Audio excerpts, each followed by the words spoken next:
The ping from my phone startles me awake at 3:47 a.m. An automated notification from Harper's GoPro Cloud account. Strange. My daughter left with my sister Carla 2 days ago for what they called a nature filming weekend in the Florida Keys. I squint at the screen, fumbling for my glasses. When the video loads, my heart stops. Harper's face fills the frame, sunburned and desperate. Her lips are cracked, her voice a dry whisper. "Mom, if you get this, I'm stuck on one of the 10,000 islands. No one's come back for me." The coffee mug slips from my hands, shattering against the kitchen tile. I replay the video, unable to process what I'm seeing. My 16-year-old daughter, alone on an island? This can't be real. "Please," Harper continues, her voice breaking. "I don't have much battery left. I think I'm on the eastern side, but everything looks the same." The timestamp shows the video was uploaded when her device finally found signal. The GPS coordinates haven't changed in 18 hours. My hands shake as I zoom in on her face. The hollows beneath her cheekbones, the fear in her eyes. Harper was supposed to return Sunday evening. It's Tuesday morning now, and when I texted Carla yesterday, she claimed Harper decided to extend her creative retreat. I press play again, watching my daughter's trembling hands adjust the camera. "I ran out of water yesterday," she whispers. "Please hurry." My stomach twists into a knot. How could this happen? 3 days earlier, Carla burst into my kitchen with her usual dramatic flair, all smiles and enthusiasm. "Hey sis, I've got the best idea. Harper and I should do a girls' weekend filming wildlife in the Keys. Just us girls bonding over nature and art." Harper had lit up at the invitation. My daughter, usually quiet and reserved, so eager for any attention from her glamorous aunt. That night at our parents' house, Mom and Dad couldn't stop praising Carla, finally taking an interest in Harper's photography. Dad had said, refilling Carla's wine glass. "That's what family does." When I mentioned proper safety equipment, Mom waved me off. "Don't be such a worrier, Jenna. Carla knows what she's doing." The red flag I ignored still burns in my memory. Carla insisting Harper leave her backup camera and satellite phone at home. "The whole point is to disconnect from technology and connect with nature," she'd said, shooting me a look when I started to object. "Don't be such a helicopter parent." I dial Carla's number now, my fingers trembling against the screen. She answers on the 7th ring, her voice thick with sleep. "Do you know what time it is?" "Where is Harper?" I demand. "Oh, Harper?" Confusion drips from her voice, too exaggerated to be genuine. "She wanted to stay longer. You know how artistic kids are when they find inspiration. I just saw a video of her stranded on an island." A pause. "That's ridiculous. Maybe she's just processing Grandma Eleanor's big announcement. Kids need space to handle adult decisions." "She's alone on an island with no water," I say, my voice rising. "She made an SOS video, Carla." "You're overreacting as usual," she sighs. "I'm sure." "I'm calling the Coast Guard." My voice stops trembling, steadying with each word. Carla's casual tone hardens instantly. "Don't you dare make a scene over nothing." I hang up and immediately call my parents. Mom answers, her voice slurred with sleep. "Jenna? What's wrong?" I explain quickly, each word precise and urgent. Their response feels like a physical blow. "You're overreacting," Dad says firmly. "Carla wouldn't hurt a fly. Harper's probably just being dramatic, you know how teenagers are." "My daughter is stranded without water in 95-degree heat," I say, my voice breaking. "She could die out there." "Oh, please," Mom scoffs. "Carla said Harper wanted extra time for her photography project. Stop turning everything into a crisis." As they continue defending Carla, something shatters inside me. The truth stands stark and undeniable. They will always choose my sister over my daughter's safety, over truth itself. I hang up and dial 911. For the first time in my life, I stop caring what my family thinks of me. Harper's life depends on it. Harper's GPS sharing app. I forgot we'd set it up last Christmas. My fingers tremble as I type in her account details, praying the signal hasn't died. The loading circle spins for 7 agonizing seconds before a map fills my screen. The coordinates place her on a remote mangrove island 12 miles from the nearest marina. "No, no, no," I whisper, tapping the metadata viewer. The truth hits like a physical blow. Harper's camera traveled to the island yesterday morning at 9:43 a.m., but her backup GPS beacon, the one I insisted she pack despite Carla's objections, shows a different story. It remained in Carla's boat, moving back to the mainland by 10:17 a.m. My stomach lurches. I barely make it to the bathroom before violent nausea overtakes me. This wasn't negligence or forgetfulness. Carla deliberately left my daughter on that island. I splash cold water on my face and check the timestamp again. Harper has been alone for over 48 hours in extreme heat. The water bottles in her backpack wouldn't last beyond yesterday morning. 20 minutes later, I'm pounding on the door of Pelican Point Marina. Miguel appears, sleep-rumpled, but instantly alert when he sees my face. Jenna? What's wrong? Carla abandoned Harper on an island. I need your boat. Now. Miguel doesn't waste time with questions. He unlocks his office and spreads nautical charts across his desk. I sink into a chair, clutching my phone, refreshing Harper's video over and over as if it might change. These coordinates, Miguel says, circling an area with his pen. That's deep in the 10,000 islands. Tricky navigation, lots of shallow water. My phone buzzes with a Coast Guard response to my earlier call. No reported distress signals from that sector. Please confirm emergency status. They think it's a false alarm, I say, voice cracking. Miguel looks up from his charts. Wait, how did Carla even get out there? She doesn't have a boat. He makes a quick call to Harbor Master Control. His expression darkens as he listens. She rented from Sawgrass Marina, paid cash, refused the GPS tracker. Said it was for privacy during wildlife photography. He hangs up. Jenna, this doesn't look accidental. The Coast Guard already called when you first contacted them. They listed it as potential teenage drama, low priority. He checks his weather app. Temperature hits 102 degrees today. Heat dome moving in. The room spins around me. How long can she survive out there? Miguel doesn't sugarcoat it. Without water? In this heat? Maybe 24 hours before organ failure begins. And every hour we wait reduces rescue chances by 15%. I press my palms against my eyes, fighting tears. My own family is blocking me from saving my daughter. What do you mean? My parents think I'm overreacting. They're defending Carla instead of helping find Harper. Miguel studies the charts again. There's more to this. Why would Carla do something this extreme? Grandma Eleanor's inheritance announcement. I say, the pieces suddenly connecting. It was supposed to happen this weekend. Harper must have been in the way somehow. If Harper doesn't make it, Miguel doesn't finish the sentence. It's murder, I whisper. The word hangs between us. He traces a route through the labyrinth of islands. Without exact coordinates, we'd never find her.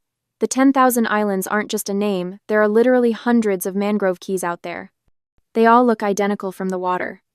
My phone pings with another notification. Another GPS update from Harper's camera. The battery icon shows 8% remaining. She's moving around the island, I say. Still alive, still fighting.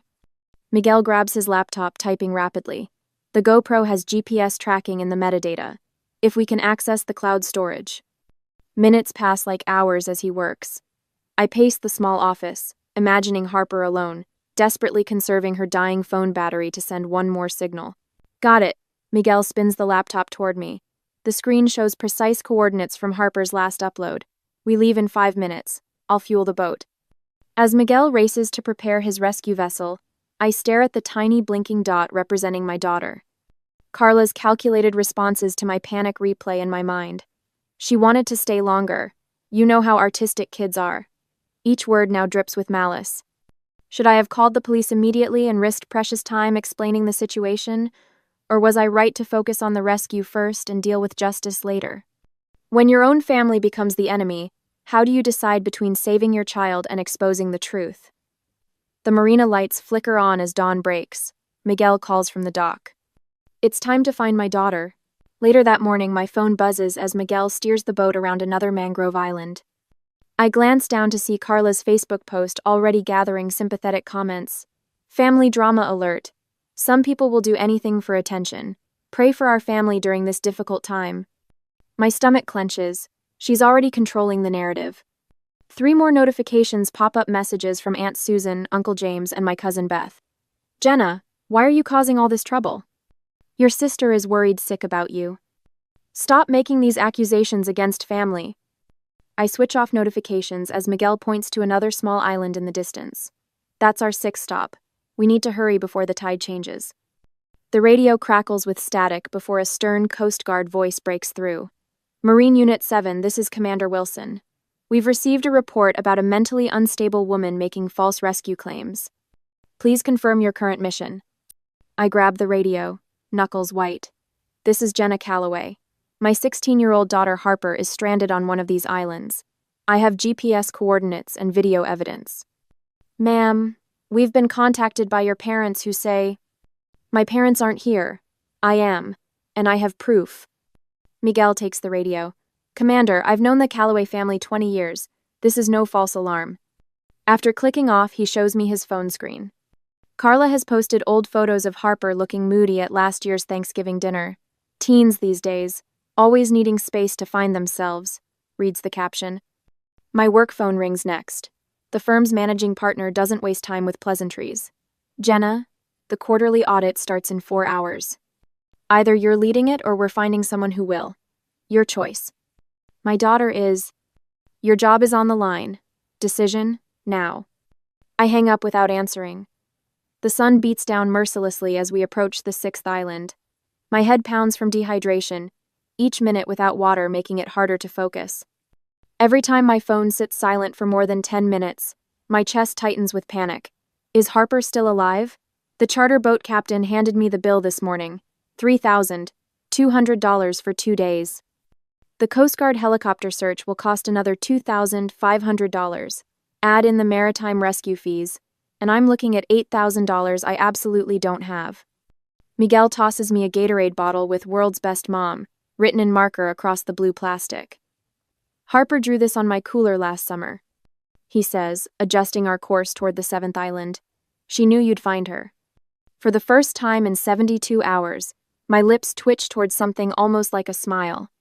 As we approach the 7th island, Miguel suddenly points toward the beach. There! White shells arranged in large letters spell out "help" on the sand. My heart hammers against my ribs. Harper! I call out, my voice breaking. Harper! A moment passes. Then a weak voice responds from behind a cluster of mangroves. Mom? I'm over the side of the boat before Miguel fully stops, splashing through knee-deep water. I'm here, baby. I'm here. She staggers out from between the trees, sunburned and trembling. Her lips are cracked, her t-shirt stiff with salt.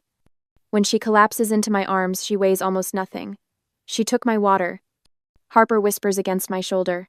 Said it was too heavy for the camera shots. I knew she wasn't coming back. Something transforms inside me. The fear that's gripped me for days crystallizes into protective fury. I hold Harper's frail body against mine, feeling her bones through her skin, and know I will never let anyone hurt her again.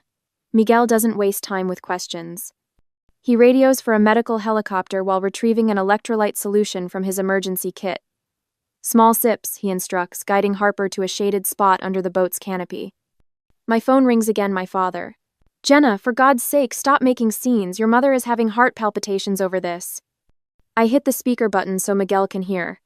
I found Harper. She's severely dehydrated. Carla left her here to die. That's ridiculous. You've always been jealous. Miguel takes photos of Harper's condition and the abandoned camera equipment nearby. Documentation for the authorities, he says after I hang up. Harper's voice is barely audible, but her words are clear. She made me leave my emergency beacon in her boat, said it would interfere with the video quality. She swallows painfully. I heard her say something about Grandma's money before she left. At the hospital, doctors immediately start IV fluids while a nurse documents Harper's severe dehydration and early signs of heat stroke. Temperature 103.8, she calls out, pulse rapid and thready. I sit beside Harper, holding her hand as the medical team works. A notification appears on my phone, a memory from Harper's cloud storage I hadn't seen before. It's a video clip from her GoPro, showing Carla removing water bottles from Harper's backpack. This will teach everyone who really deserves Grandma's money. Carla's voice says clearly on the recording. As Harper drifts into medicated sleep, my phone buzzes with another notification. A Facebook photo shows Carla at a celebration dinner with my parents, champagne glasses raised in a toast. The caption reads, "Family always comes first." 2 days later, I spread the evidence across my kitchen table, organizing each piece methodically. Harper's GPS logs printed in neat columns. The hospital records documenting severe dehydration, early heat stroke, and the damage to her kidneys. The marina rental receipts Miguel obtained, showing Carla's cash payment, no credit card trail. And most damning of all, the GoPro footage showing my sister removing Harper's water supply while my daughter begged her to stop. "Are you sure about this?" I ask Harper, who sits wrapped in a blanket despite the warm morning. Her eyes still hold that haunted look. "Yes," she says, her voice stronger than yesterday. "She needs to face consequences." I nod, sealing the evidence package for Eleanor's estate attorney.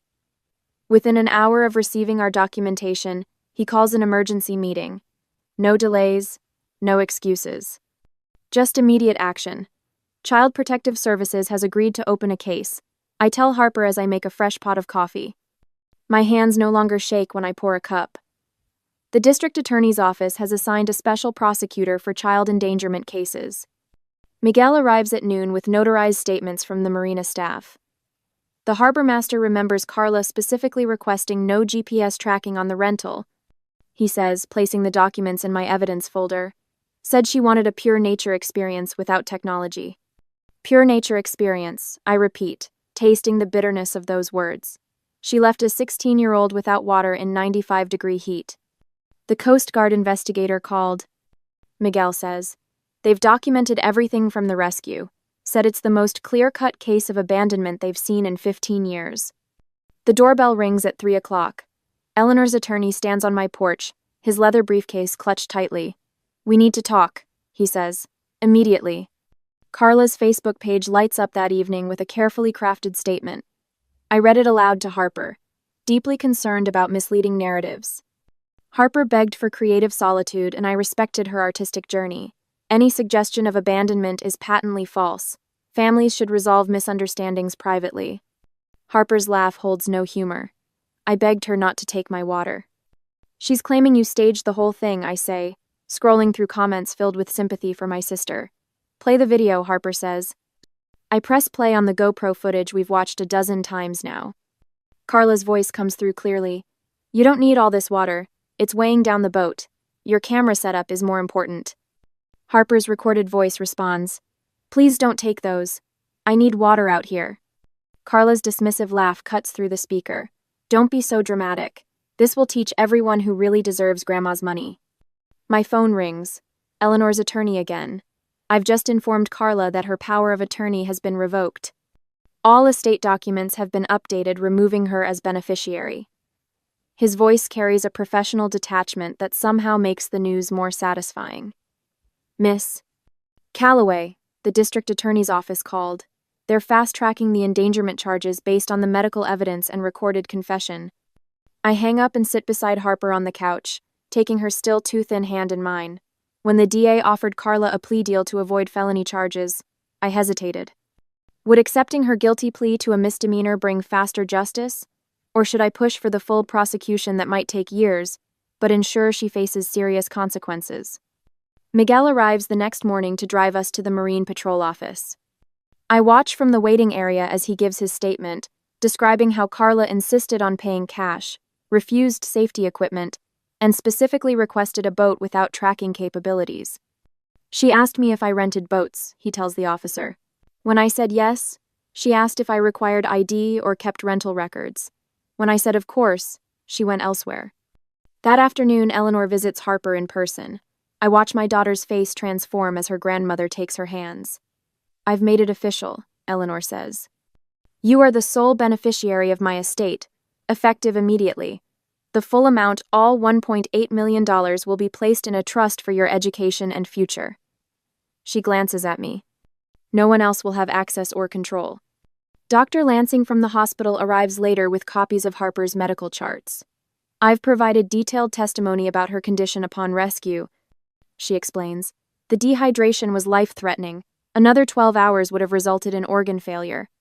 In days to come, the local news station calls requesting an interview.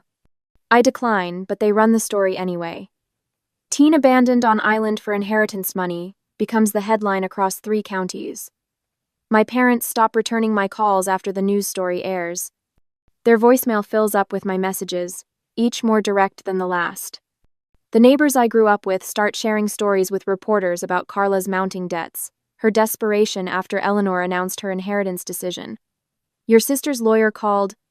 The DA tells me during our meeting. He's advising her to accept the plea deal. I stare out the window at the courthouse steps where Carla will soon face a judge. She knew exactly what she was doing. Yes, the DA agrees, shuffling papers. And now she knows she can't win. Due to much stress with the courthouse and the hearings, my daughter collapsed, so she was sent to the hospital. I was worried sick, yet I had to focus on the strategy to get the justice we deserve. One Wednesday morning, the soft knock on Harper's hospital room door sends my pulse racing.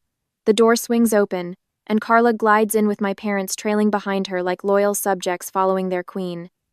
My father clutches a bouquet of carnations, the cheapest flowers from the gift shop. "Oh, Harper," Carla whispers, her voice trembling with manufactured emotion. "We've been so worried."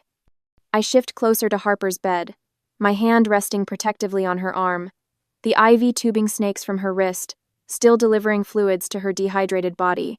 "We're here to make amends," my father announces, his speech practiced and hollow. "Family needs to stand together during difficult times." My mother nods, dabbing at dry eyes with a tissue. What happened was a terrible misunderstanding. Carla never meant for Harper to be in any danger. Carla sniffles, a single tear tracking perfectly down her cheek. "I would never intentionally hurt my niece. You know that, Jenna. Family forgiveness is what God expects of good Christians." My father adds, his pastor voice in full effect. "Eleanor would want us to come together, not tear each other apart with these accusations." My mother steps forward, her jewelry clinking softly. "Perhaps if Harper's inheritance was shared with the whole family, we could heal these wounds together.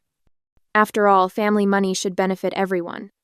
Dropping these ridiculous charges would show everyone you're still the good Christian woman we raised," my father says, his tone suggesting the matter is settled. "Redemption is possible for all of us." I reach for my phone, keeping my eyes locked on Carla's. "Before we discuss forgiveness, I'd like you all to hear something." I tap the screen and Carla's voice fills the room. "This will teach everyone who really deserves Grandma's money. Little Miss Perfect Harper won't seem so special after 2 days without water." Carla's face drains of color. That's taken out of context." "Is this also out of context?" I ask, playing another clip where Carla tells Harper, "Nobody's coming back for you. Not until the will is settled." The hospital room door opens again. Eleanor's attorney, Mrs. Whitfield, walks in carrying a leather portfolio. Her gray suit matches her steel-colored hair. "Perfect timing," I say. "Mrs. Whitfield has something to share with all of us." Mrs. Whitfield adjusts her glasses. "We've completed our financial investigation into Carla's situation." She removes several documents from her portfolio. "These bank records show Carla currently owes $127,000 to various creditors, a sum that almost precisely matches what she expected to receive from Eleanor's estate." My father stammers, "That's private information." "Not when it establishes motive for attempted murder," Mrs. Whitfield replies calmly. I stand, feeling stronger than I have in years. "We also discovered something interesting in Carla's search history." I hold up another printout. Multiple searches about survival rates on isolated islands, dehydration timelines, how long the human body can last without water in extreme heat. Carla lunges toward me, but I don't flinch. "You planned this, Carla.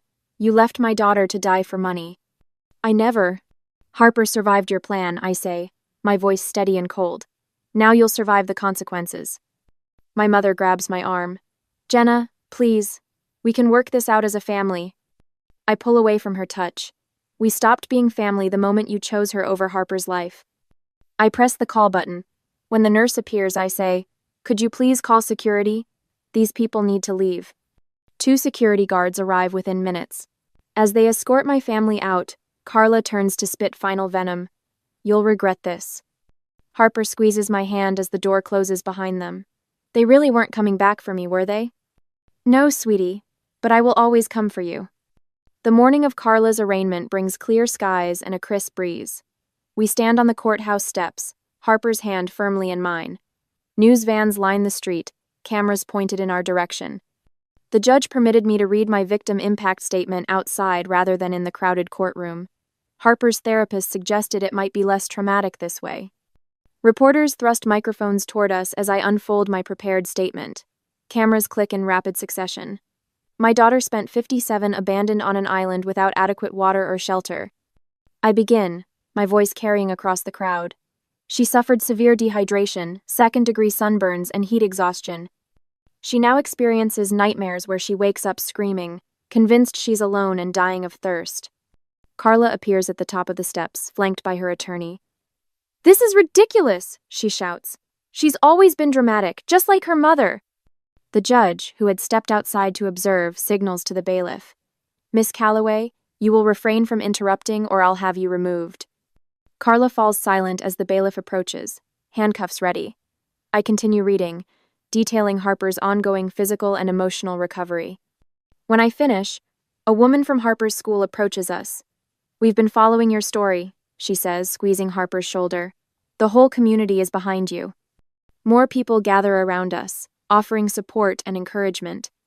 Through the crowd, I spot Eleanor making her way toward us, moving carefully with her cane. "Harper, my dear," Eleanor calls, her voice stronger than her frail body suggests.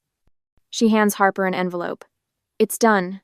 The inheritance is legally yours, in a protected trust until you're 25. I look across the street where my parents stand watching, their faces tight with disapproval. For the first time, their judgment holds no power over me. A reporter pushes through the crowd. "Miss Calloway, do you have any comment about your sister's plea?" I look directly into the camera. "Some people see children as obstacles to money. I see money as a tool to protect my child." 2 weeks later, Carla pleads guilty to child endangerment. The judge sentences her to 18 months in prison plus full restitution for the rescue costs. I watch her being led away, feeling not joy but quiet resolution. That evening, the mail brings a letter from my parents.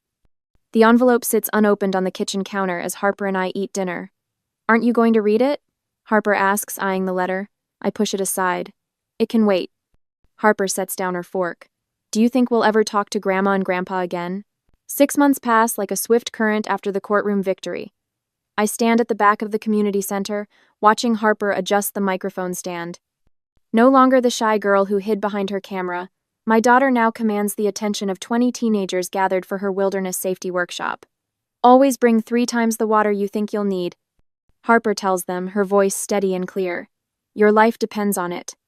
The Florida Marine Safety Foundation banner hangs behind her, matching the framed certificate on our living room wall. For courage under extreme circumstances. When she demonstrates how to create an emergency signal using natural materials, I notice her hands no longer tremble. The island didn't break her, it forged something stronger. "Questions?" Harper points to a boy in the front row. "Yes, and don't be afraid to ask the tough ones. That's how we survive." The invitation arrives on a Tuesday, cream-colored envelope with Eleanor's distinctive handwriting. 94th birthday celebration. Last year, such an envelope would have triggered hours of anxiety about facing my family. Today, I simply mark the date on our calendar. "Are we really going?" Harper asks, peering over my shoulder. "As honored guests," I reply, surprising myself with the certainty in my voice. At the celebration, distant cousins whisper behind crystal punch glasses when we enter Eleanor's sunroom. Aunt Judith makes a beeline toward us, eyes darting between Harper and the buffet table where my parents stand rigidly by the shrimp cocktail. "Such drama this family has endured," she clucks, patting Harper's arm. Harper meets her gaze directly.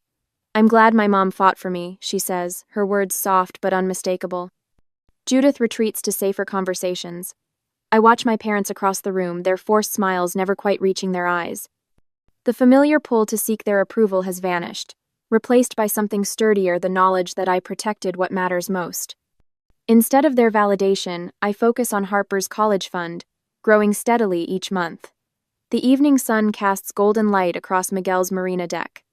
Eleanor raises her glass of sparkling cider, her eyes crinkling at the corners. "To survival and truth," she says. "To survival and truth," we echo Miguel, Harper, Dr. Winters, and I.